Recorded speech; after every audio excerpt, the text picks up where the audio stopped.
ஆ எம்மா கிளம்பிட்டேன். தோ அத்தைகிட்ட கேட்டுட்டு எடுத்துட்டு வரமா. எம்மா அன்னிக்காரிய பாத்தியா? நம்ம வீட்டுல இருந்து எதையோ புட்டனை கட்டிட்டு போய் அவ அம்மா வீட்டுக்காரி கடைக்கு கொடுக்க போறா போல. அதை ஓங்கிட்டயே கேட்டு கொடுக்கறேன்னு சொல்லிட்டு போன்ல சொல்லிட்டு இருக்கா. கேட்டியா எல்லாத்தையும்?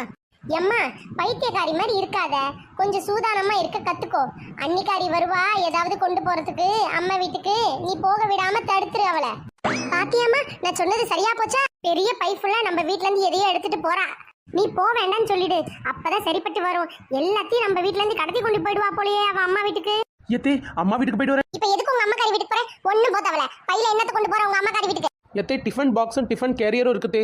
அப்படி போட அருவாளே, டிஃபன் பாக்ஸ் டிஃபன் கேரியர் இங்க இருக்கிற பண்ட பலகாரம் எல்லாத்தையும் அடைச்சு வச்சு உங்க அம்மா வீட்டுக்கு கொண்டு போய் கொடுக்கலான்னு இருக்க. அப்படிதானே? எனக்கு தெரியாம எல்லா பண்டத்தையும் உங்க அம்மா வீட்டுக்கு கொடுக்க போற. ஒன்னும் நீ போத்தாவல. அப்படி இல்லத்தே, வெறும் டிஃபன் பாக்ஸ் எடுத்துட்டு வா, வீட்டில் கறி குழம்பு மட்டன் குழம்பு சிக்கன் குழம்பு எல்லாம் செஞ்சிருக்கேன், எடுத்து போய் சாப்பிடுங்க எல்லாரும் சேர்ந்து அப்படின்னு சொன்னாங்க தே. அதனால தான் போய் வாங்கிட்டு வரலான்னு பார்த்தேன், நீங்களே வேணான்னு சொல்லிட்டீங்க.